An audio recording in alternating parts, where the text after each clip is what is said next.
नमस्कार दोस्तों, आप सभी का स्वागत है आज के विचार में। तो आज का विचार है, जो लोग दूसरे के जीवन के अंधेरे में उम्मीद की जो रोशनी करते हैं, वो कभी मरते नहीं, वो हमेशा के लिए अमर हो जाते हैं। और किसी की अंधेरी जिंदगी में रोशनी फैलाने वाले लोगों का नाम हमेशा ही इस दुनिया में रहता है। तो ये था आज का विचार। और अब बात करते हैं 20 अगस्त के साथ जुड़े हुई विशेष घटनाओं की, विशेष ऐतिहासिक दिनों की। और दोस्तों, अभी तक अगर आपने चैनल को सब्सक्राइब नहीं किया तो चैनल को सब्सक्राइब कर लें, ताकि हर दिन आने वाला नया विचार आप तक पहुंचता रहे। तो 20 अगस्त 1857 में विज्ञानी रोनाल्ड रोस ने कलकत्ते के अंदर मलेरिया के जो रोगाणु हैं, मलेरिया के जो कीटाणु हैं, उनकी खोज की। 20 अगस्त 1922 में बब्बर अकाली अखबार की शुरुआत हुई। 20 अगस्त 1944 में प्रधानमंत्री राजीव गांधी का जन्म हुआ। 20 अगस्त 1977 में मंथली जो एक मैगजीन प्रीत लड़ी, जो पंजाबी का मैगजीन था प्रीत लड़ी, जिसकी शुरुआत और उसके संस्थापक गुरबख्श सिंह प्रीत लड़ी का देहांत हुआ। 20 अगस्त 1989 को प्रधानमंत्री चौधरी चरण सिंह का उन्होंने अपना इस्तीफा दिया। 20 अगस्त 1985 में पंजाब के अकाली नेता हरचंद सिंह लोंगोवाल का कत्ल हुआ। और 20 अगस्त 1988 में ईरान और इराक के बीच 8 वर्षों तक चली लड़ाई के अंत हुआ, लड़ाई खत्म हुई। 20 अगस्त 2013 को डॉक्टर नरेंद्र दबोलकर, जो कि महाराष्ट्र के रहने वाले थे और एक रैशनलिस्ट व्यक्ति थे, वो उनकी कुछ फिरकू संगठनों की ओर से हत्या की गई। तो ये थे 20 अगस्त के साथ जुड़ी हुई विशेष घटनाओं के बारे में जानकारी। और अब जो है डॉक्टर दबोलकर, जिसकी 20 अगस्त को हत्या कर दी गई थी, उनके प्रति श्रद्धा समर्पित करते हैं। तो उसके बारे में आपको जानकारी देते हैं कि डॉक्टर दबोलकर कौन थे। तो महाराष्ट्र के अंदर अंधश्रद्धा निर्मूलन समिति के संस्थापक थे और वो मराठी के लेखक, साधना के संपादक और सामाजिक आगू डॉक्टर नरेंद्र दबोलकर को 20/8/2013 को पुणे के अंदर उनको गोली मार दिया गया, शहीद कर दिया गया। तो डॉक्टर दबोलकर अंधविश्वास, सामाजिक जो गलत रीति रिवाज, फिरका परस्ती और हर किस्म की जो लूट खसूट थी, तो उनके खिलाफ उठाने वाली जो आवाज़ थी डॉक्टर दबोलकर, और एक ज़बरदस्त क्रांति और गुस्से से भरी हुई जो थी, वो आवाज़ थी। और जो मनुष्य विरोधी रीति रिवाज अंधविश्वास के खिलाफ कानून लागू करने के लिए, एक नया कानून बनाने के लिए वो 2 दशक तक लोगों के अंदर चेतना, जागरूकता लाते रहे। और इस अंधविश्वासों के खिलाफ उन्होंने अपनी आवाज़ को जोर शोर से उठाया। जादू टूने, काला जादू जो के खिलाफ वो लगातार ऐसे आंदोलनों की, ऐसे संघर्ष की वो लगातार अगुवाई, जो नेतृत्व था जो उसका नेतृत्व करने के कारण ही तो जो कुछ कट्टरपंथी जो राष्ट्रवादी संगठन थे उनकी ओर से उनको धमकियां मिलनी शुरू हो गई। और अंत में उन संगठनों ने उन धमकियों को अमली रूप का जामा पहना दिया। जातीय प्रथा के खिलाफ डॉक्टर दबोलकर ने एक गांव एक कुआं के तहत भी एक बहुत बड़ा संघर्ष चलाया था, एक लहर चलाई थी। तो कुछ वैसे जो फिरकू संगठन थे तो उनकी ओर से एक अखबार सनातन प्रभात, वहाँ एक अखबार था जो सनातन प्रभात अखबार था। तो इस कत्ल को, जो डॉक्टर दबोलकर का कत्ल हुआ, फिर कुछ संगठनों की ओर से उनका कत्ल किया गया, तो उस सनातन अखबार ने इसको भगवान की इच्छा बताया कि उसका जो कत्ल हुआ है वो भगवान की इच्छा थी। और डॉक्टर दबोलकर का जो कत्ल है वो औरंगाबाद का जो वासी सचिन प्रकाश राव आंद्रे को गिरफ्तार किया गया। डॉक्टर दबोलकर की ओर से 1995 में एक अंधविश्वास विरोधी एक जो बिल का मसौदा तैयार बना के महाराष्ट्र सरकार को दिया गया कि ये बिल लागू किया जाए। मगर महाराष्ट्र विधानसभा में इस बिल को नामंजूर कर दिया, और क्योंकि कुछ सियासी संगठनों ने और कुछ धार्मिक संगठनों ने इसका जमकर विरोध किया। अंधविश्वासों के विरोध में जो कानून था उसका उनका विरोध किया उन्होंने। तो 2003 में डॉक्टर ने दोबारा उस बिल का जो मसौदा था दोबारा उन्होंने तैयार करके, और कुछ में उसमें से कुछ शब्द जो थे जिनके ऊपर उनको इतराज था वो शब्द उन्होंने उसमें से निकाल दिए, और दोबारा उसको फिर वो विधानसभा में महाराष्ट्र सरकार को भेजा। मगर फिर भी कुछ सियासी और धार्मिक संगठनों ने और कुछ वहाँ पे जो मौजूदा हाकिम पार्टी थी, मौजूदा सरकार थी, पार्टियों ने तो महाराष्ट्र विधानसभा में अपने हितों के लिए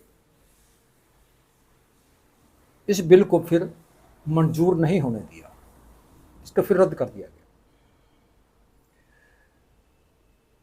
तो डॉक्टर दबोलकर इस बिल को मंजूर करवाने के लिए, इस बिल को लागू करवाने के लिए अलग अलग वो पार्टी के नेताओं को भी मिलते रहे, और आखिर में उनके इन कोशिशों के कारण 2005 में महाराष्ट्र विधानसभा में ये जो बिल था ये पास हो गया, मंजूर हो गया। और इस बिल को मगर कुछ मौकाप्रस्त सियासी पार्टियों और उन संगठनों के एक साजिशी विरोध के कारण फिर ये जो था विधान परिषद में ये बिल मंजूर नहीं हुआ।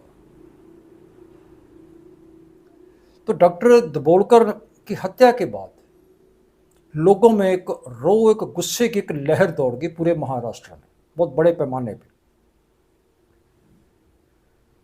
और जब सरकार ने देखा कि अब लोग कंट्रोल से बाहर हो जाएंगे, तो लोगों को शांत करने के लिए महाराष्ट्र सरकार ने ये अंधविश्वास विरोधी जो बिल था इनको मंजूर कर दिया और एक ऑर्डिनेंस के रूप में इसको लागू जो था महाराष्ट्र विधानसभा में लागू करने का फैसला किया।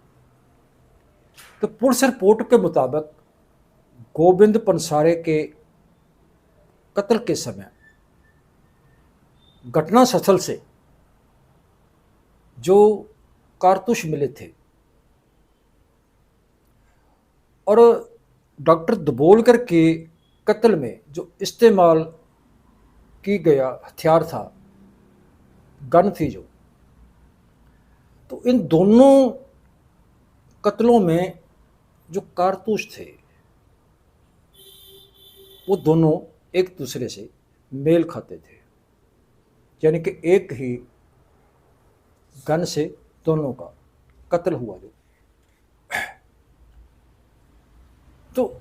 जो MM कुलबर्गी कत्ल के समय में इस्तेमाल की गई थी बंदूक, वही बंदूक डॉक्टर दबोलकर के कत्ल के समय में भी इस्तेमाल की गई।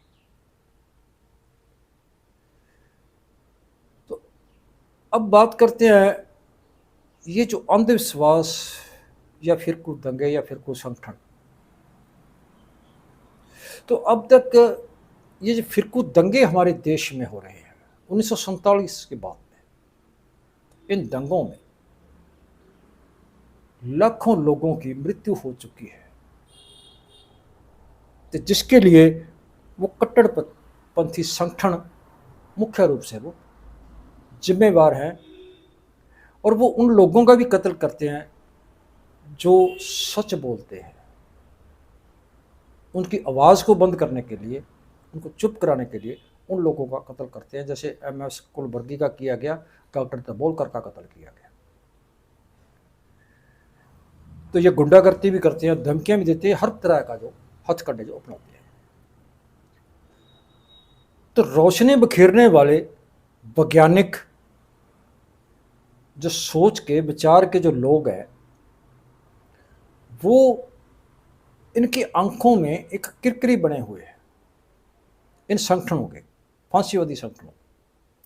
तो ऐसे माहौल में पंजाब के समेत पूरे देश में कोई भी ऐसी आवाज़ उठाने वाला, सच बोलने वाला,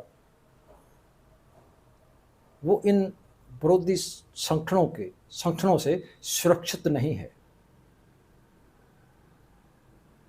लेकिन जो सच के रास्ते पे चलते हैं और सच की हमेशा जीत होती है और वो चलते रहेंगे और उनकी जीत होती रहेगी।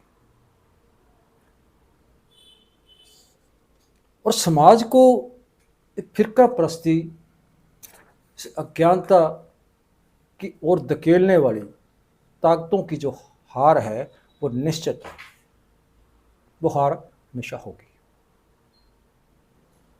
तो अब पंजाब की जो तर्कशील सोसाइटी यानी कि रैशनलिस्ट सोसाइटी ऑफ पंजाब, तो हर वर्ष डॉक्टर दबोलकर याद में एक सप्ताह मनाती है, जो एक मैगजीन सप्ताह होता है, वो हर वर्ष मनाया जाता है, इस बार भी मनाया गया। तो ये था डॉक्टर दबोलकर के बारे में। और अब बात करते हैं इंटरनेट जो हम यूज़ करते हैं, इसका मालिक कौन है। तो दोस्तों, इंटरनेट जो है, इंटरनेट को वर्ल्ड वाइड वेब भी जो कहा जाता है। तो इंटरनेट एक तरह का ये एक नेटवर्क है जिसकी मदद से और जिसके कारण पूरी दुनिया एक दूसरे से जुड़ी हुई है। पूरी दुनिया के व्यक्ति है जो वो एक दूसरे से जुड़े हुए हैं। तो ये एक ऐसा नेटवर्क है कि जिसके जरिए आप कोई भी जानकारी प्राप्त कर सकते हो, कहीं से भी जानकारी प्राप्त कर सकते हो। तो इसकी इसके सहयोग से बहुत सी ऐसी चीज़ें हैं जिसको ढूंढना संभव है और संभव हो गया है। तो इंटरनेट किसी के किसी की ओर से नहीं चलाया जाता और इंटरनेट का कोई मालिक भी नहीं है। आज के समय में इंटरनेट की मदद के साथ हम इंटरनेट चलाते हैं तो घर बैठे हर सुविधा है वो हमें प्राप्त होती है। तो इंटरनेट की जो खोज है ये 1969 में टिम बर्नर्स द्वारा शुरू की गई थी। टिम बर्नर्स द्वारा। तो इंटरनेट का मालिक कोई नहीं, जैसे पहले भी बता चुके हैं आपको। तो जो कंपनियां हमें इंटरनेट प्रदान करती हैं ये उनका कारोबार है, उनका व्यापार है, मगर वो कंपनियां भी इंटरनेट की मालिक नहीं हैं। तो एक तरह से ये पूरी दुनिया का एक जाल है और इसकी कभी भी किसी की भी मलकियत या इसका कोई मालिक नहीं होगा। तो कई बार ये भी सुनने में आता है, देखने में आता है कि इंटरनेट के ऊपर अमेरिका का अधिकार है, मगर ऐसा नहीं है। ये बिल्कुल गलत धारणा कि अमेरिका का भी इसके ऊपर अधिकार नहीं है। तो इंटरनेट कारपोरेशन जो है, internet corporation for असाइनड names and number नाम की एक यूएसए कंपनी है जो दुनिया भर की कंपनियों को, जैसे अलग अलग कंपनियां हैं इंटरनेट की कंपनियों को, और वेबसाइट डोमेन का नाम जो है वो प्रदान करती है जो हम नेट ये चला रहे हैं। मगर वो भी इंटरनेट की मालिक नहीं है। तो दोस्तों ये था आज का विचार।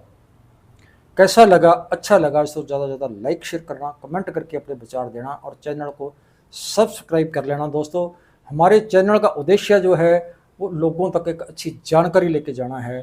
हमारा चैनल कोई बिजनेस नहीं करता है।